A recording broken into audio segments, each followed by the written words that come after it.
Welcome to Forum 360 on Fusion, your PBS channel. I'm Stephanie York, your host today. Thank you for joining us for a global outlook with a local view. Founded in 1870 as Buchtel College, the University of Akron today has about 19,000 culturally diverse students representing 46 U.S. states and 71 foreign countries from a broad economic spectrum. The university is set on the cusp of downtown Akron and boasts more than 80 buildings on 218 acres. But most important is what it offers. In-demand associate, bachelor's, master's, doctorate, and law degree programs, each one career-focused to help students get a jump into the job market. We are here today with President Gary Miller, the university's 18th president, and I don't know about you, but I'm excited to find out about his views on the recent multiple changes in leadership of the university and his plans to stabilize and grow probably the most important institution in Northeast Ohio. Welcome, Gary, to our show, and thank you for joining us today. You're welcome. It's great to be here. Yes. So I'd like to start off with you telling us a little bit about yourself and how you ended up being the University of Akron's 18th president. Well, I didn't want to become a college president that was not my goal. I wanted to be a college professor and did accomplish that. So I've worked at a variety of institutions over 30 years and as a department chair, dean, provost, and this is my third presidency. And what did you teach? What was your So specialty? I'm a biologist. Okay. I'm actually an ecologist, and I taught. I was trained primarily as a statistician and mathematical ecologist. So I taught and did quite research. a niche. And yeah, well, it's interesting. And so I had a big research lab at University of Mississippi for many years, where I was chair of the Department of Biology. And I don't do any of that kind of work anymore. No. So. And you worked your way up to president somewhere else? Yeah, so we started here October 1st. I had been chancellor, same as president, at the University of Wisconsin, Green Bay for 5 years, and then before that at the University of North Carolina, Wilmington. So. Okay. Are you a cheesehead? Yeah, I am. I actually am a Green Bay fan, even though this is not a good part of the country to say that too loudly. That's okay. Yeah. That's okay. Outside of your job, what do you like to do? Like, what are you passionate about? Tell me about your family, things like that. So Georgia and I are very active in the community. We both like to read. We both love art and music. So one of the attractive things about this area, Akron and Cleveland, is the metropolitan area and the art and the music. We like being outside and walking. We have 3 grown children and 5 grandchildren. Oh, that's wonderful. And unlike their parents, the grandchildren are perfect. That's how it so usually we goes. spend a lot of time with them when we can. And, That's good. Have you checked out the Metro Parks since you've been here? we're starting to. It's and amazing. So we've only been here 2 months, and so we expect our children to start visiting soon. And one of them, the youngest, who lives in Baltimore, actually was in town and spent homecoming with us. Oh, and, nice. So that was fun. Well, that'd be exciting. Yeah, Your first homecoming. And Yeah, and he was there, and got to Good. see it all. And, what drew you to the University of Akron particularly? So I had known about the University of Akron when earlier in my career. When I was provost at Wichita State, that was a time when the University of Akron was very active in the urban research university movement, which is was a big movement, and now there's an urban research university coalition of universities in the APLU. And I was involved with that and knew about some of the things going on here. We knew about Akron, we knew about Cleveland. I really liked that the institution was right in the middle of the city, and Pretty cool.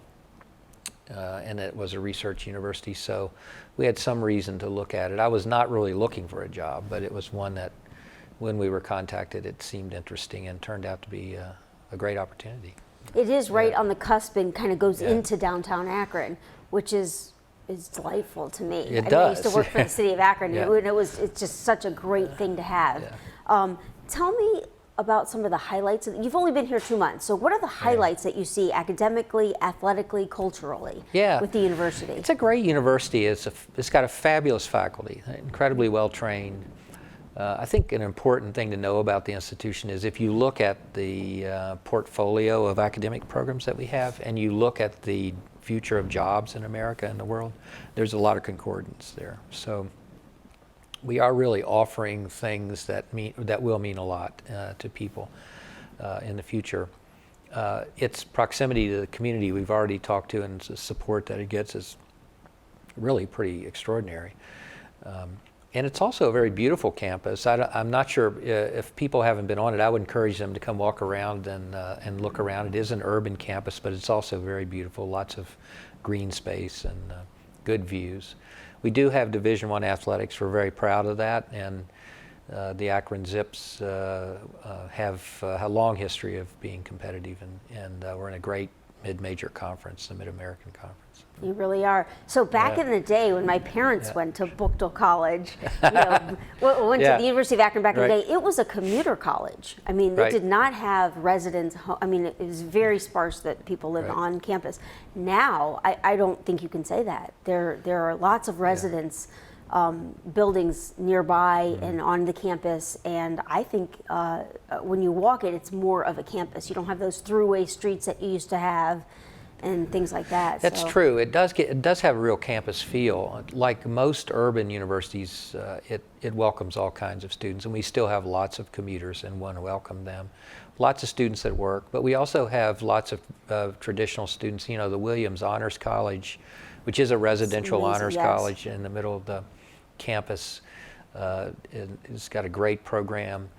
We do have wonderful, you're supposed to call them residence halls now. If you call them dorms, your student affairs people get mad at you. But we do have lots of great living options for our students there. That's nice. So over 25 years ago, I went to law school at the University of Akron, and it has changed so much even since then. The law school looks nothing the same. I mean, nothing. You were not back here then, but I have to tell you, it is extraordinary the changes they've made and how beautiful it is and welcoming. And you know, I don't want to say I wish I would have gone. You can always come back. Come back. It's a great, it's a wonderful facility, but it's also a vibrant. Law school. It's one of the few law schools in the country that's sort of maintained its enrollment over the period of time that law school enrollments have declined and now are starting to rebound. Faculty there are great. It's got new facilities, lots of technology. It's right on the edge of campus, close to town. Well, I have to tell you, it's one of the best values in law schools. When I went back in the day, it was the best value. You still get your law degree. They had a high passage rate, like top 3 in the state of passage rates. I think you're still up there, you know, in passage rates, and it's just a good value. And it's affordable, and all you have to do is be in Ohio for a short period of time, and you see a lot of people in leadership positions like you who got their degrees there. So it's having a big impact. It is. It really does. So as you know, as a community, we've been struggling the past several years with 4 presidents in a short period of time. Was this a deterrent to you, or did you kind of see it as an opportunity challenge? It was not a deterrent. I mean, I've been in higher education 30 years, so you know, I thought this was the kind of challenge that matched the experience that I had, and it was in a place that George and I wanted to be. It's an institution that's way too important not to solve. Absolutely. These not just for Akron and Ohio, but for the country. And it's an institution that really is poised to give students what they need for the future. So it seemed to me to be a great place to come, and hopefully we'll have a long run here. You know, we've got some challenges we got to work through, and we're planning to. There is a way to do that, and we're planning to do that. So I'm excited I'm here. We're excited too. I'm glad I came. And we hope you're staying for the long term. Yeah, right. So I know you're just getting your feet wet, and have you been able to discern what's working well, and what's working but could use improvement, and what just isn't working at all? Can we talk about those? Yeah, most of it is working really well. I think people would be surprised how good the university is. The academic programs are great. As I mentioned, the portfolio is great. The systems underlying them, there's always some tweaking of those that can be. Community support is fantastic. We have some legacy challenges that really are just there, and you just have to work around them, but they don't speak to the fundamental health of the institution, which I think is very strong. And that's the reason I'm so optimistic about the way forward, because I don't think it's going to take a complete reorganization of the institution or starting over. I think it's what it's going to take is for all of us there to reaffirm how good a place it is, and be optimistic about it, and people will come and join us. And we will make some changes. There are some leadership challenges, there are some structural challenges, but they're not things I haven't seen at other universities. And they're not things for which solutions haven't been invented. We'll figure that out. That's good to hear. So. Are there certain areas you've decided to concentrate on first? We're going to, well, we need to shore up our enrollment a little bit. It's not just getting more students. We need to be welcoming to lots of different kinds of students, and we need to also be real true to our urban roots there. I think we want to be an opportunity-based institution. We want to be a partnership-based institution. So there are lots of students we want to visit with. Many of them we want to take chances on, to give opportunities to. We've got some restructuring to do in the way we look at our finances. We've got a little bit of restructuring to do in some of our processes, but I think we'll focus where we're strong, and we'll focus on inviting lots of different kinds of students who are really interested in a future and what will be a very dynamic workforce to come be with us and help us. Sounds good. What surprised you the most about your short time here at the University of Akron? I expected that I would find a faculty and staff that were so demoralized that but that's not what I found. What I found is people who are ready to work, who love the place, who love their students, who have great ideas about how to succeed and are willing to pitch in. That was very heartening, and it also is really the root of my optimism about the future. That's great. And what roles do you see the students and faculty playing in decision making, if any, with the university? Well, that's been kind of a sort of a we have. issue. And universities, and Akron is no exception, have pretty well developed shared governance processes where we commit to each other to discuss difficult issues and work out solutions. We just need to work that process with a little more intentionality, and we are doing that. We're meeting more often with faculty and students, and most of what we need to know and most of the innovation that we're going to need is in the faculty and students and staff. So I'm committed to that. I have long experience with it. There will always be tensions. It's a big organization, and people have different ideas of how to proceed, but the structures for being transparent, understanding how decisions are made, building consensus when we need to are there, and we just need to work them. And that's been well received by the faculty? So far, but I am trying to be as honest with them as possible about the challenges, about their role and our role in those challenges, about our obligations to the community, which I think are very strong. And most importantly, I've been trying to listen to them to make sure that we don't miss an idea, but also that they understand that they feel like they're being consulted. I mean, decisions have to be made, and those are made in certain places, but there are many times when consensus will work, and that's what we strive for. That's great. I would like to remind our viewers and those who may have joined late that we are here with Gary Miller, the president of the University of Akron, talking about Akron and the impact it's had in our community and where he's going in the future with the university and what he's gleaned in his his first two months here at the University of Akron. Is there a most sought out degree that the university offers? Have you found an area that seems to be just like the niche? So the institution historically has been known as for its STEM-related fields, and we're very good in that.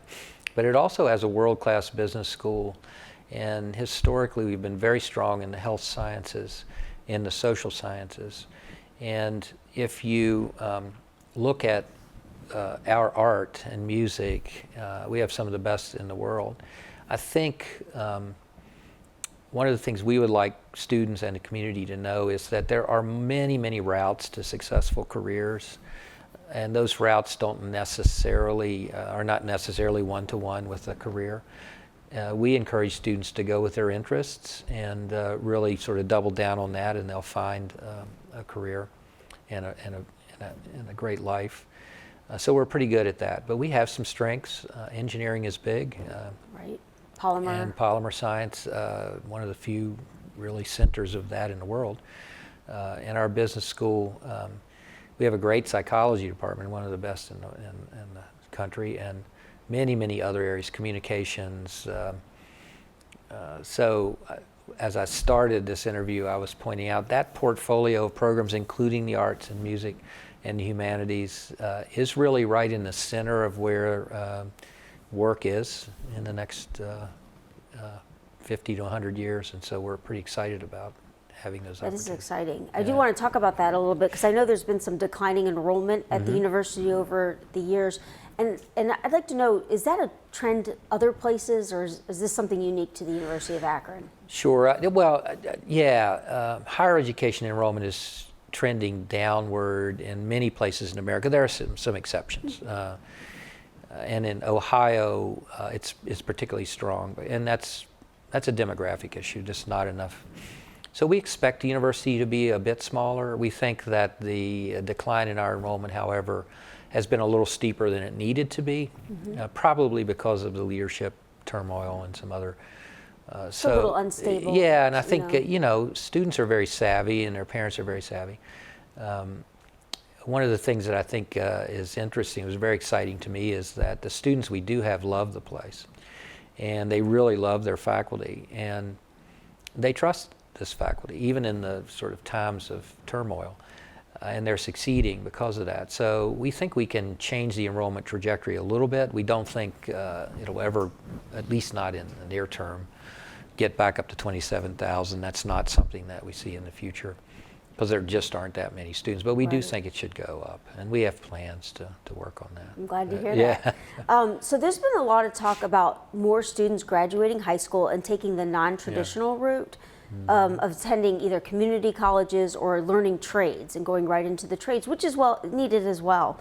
Do you think that's affecting enrollment some? No, I think those are all great programs. I think they're having enrollment issues too, because yes, there just are fewer college eligible people in so those programs that you mentioned are very, very important to us, and we will continue to grow those. And if you can get high school students college credit while they're in high school, that helps them get finished faster in their degree, and it also lowers the cost. It makes it more affordable. Makes it more affordable. Right. So I know the university collaborates with Stark State, which recently built a new facility in Akron. Right. It collaborates with the city of Akron, Summit County, and many large corporations, companies in Akron.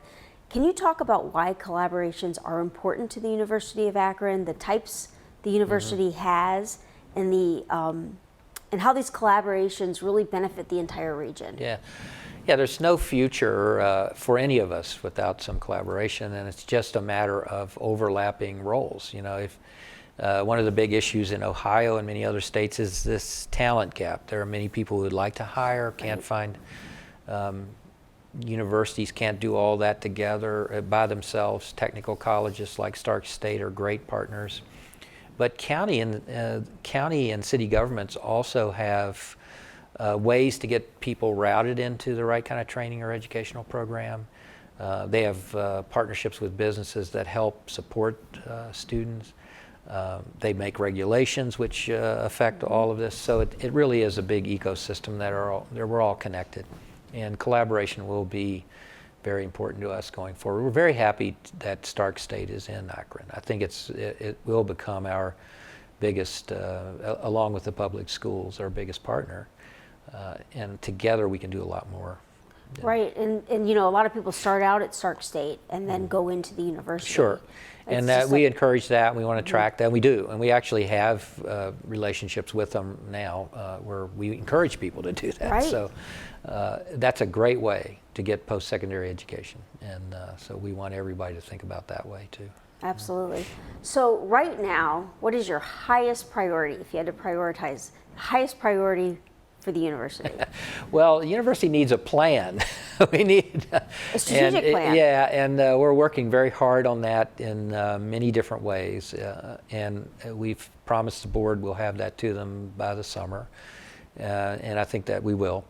And then once we get, and this plan needs to acknowledge our strengths, it needs to organize our accountability structure, it needs to get everybody on board, and then we need to start executing on it. I think that's the way for us to resolve our issues, affirm our understanding and commitment to the institution, and meet our promises to the students that we have here and to the community.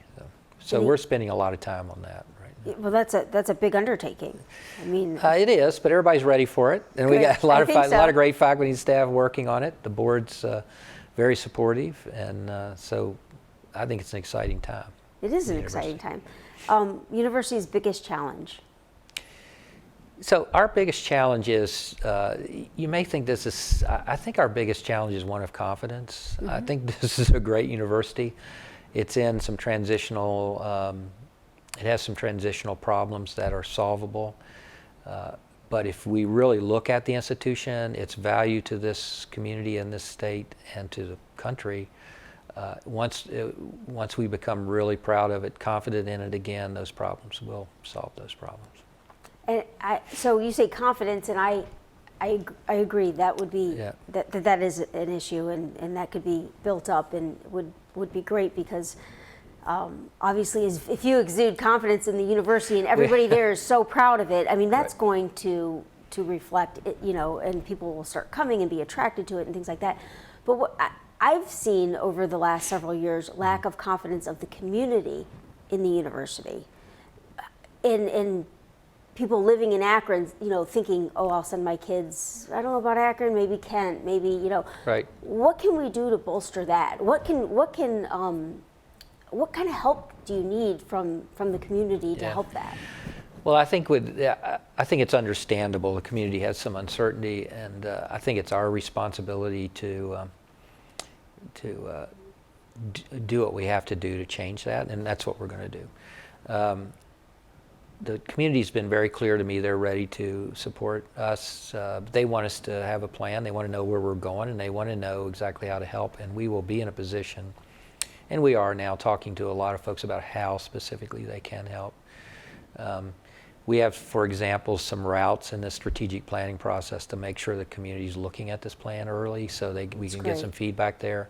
We've had numerous conversations with lots of our advisory boards about what to do in particular colleges, and we will be initiating a fundraising campaign for the sesquicentennial, the 150-year campaign, and so we want to ask people to help us with that through the next couple years. And we want them to be very honest with us about our engagement with this community and how we can change that, because we want to be a value-adding partner to our partnerships. So I think it's our responsibility right now to show this community that we are here and that we have our act together, we have a plan, we know where we're going, and we need their help, and yes, now's the time to. Well, being an alumni and a member of the community and very active in the community, I got to tell you, we are ready to help. I know you, Yes, I know you are. We know how important the university is to Northeast Ohio in general, and economic welfare and everything. So I think you're going to have a lot of support around that. So I'm going to do a quick speed round of little personal things because people don't know you very well, and we want to get to know a little bit about you. Name a favorite movie.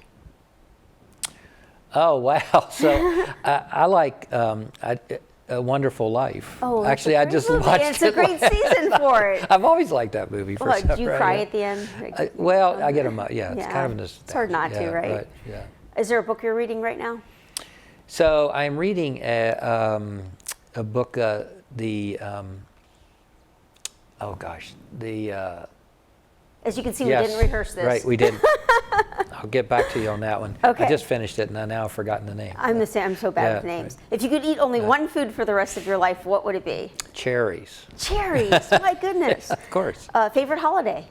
So I'm a big Thanksgiving guy. Me too. I think that was always a great time. Thanksgiving is it's a great time. Yeah. Oh, it's about the food, it's about the family, it's about people, Right. and there's and no it's gift not giving. so long. Right. So. Do you have a role model? Yeah, I have a couple. Yeah. I've had some people in my career that have been really influential. But I'll leave those unnamed. Okay. Yeah. Today we talked with Gary Miller, the 18th president of the University of Akron. We learned about his overall philosophy on higher education and the importance of the university to the economic health of the region. And we got a roadmap of his vision for the University of Akron. And I, for one, am very excited where we're going and to be living in Akron and being able to witness this transition firsthand. Thank you, Gary, for joining us today. From what we learned today, we know that under your leadership, the university will remain one of the most valuable resources to our region. You're very welcome. Thank you. Forum 360 is brought to you by John S. and James L. Knight Foundation, the Akron Community Foundation, Hudson Community Television, the Rubber City Radio Group, Shaw Jewish Community Center of Akron, Blue Green, Electric Impulse Communications, and Forum 360 supporters.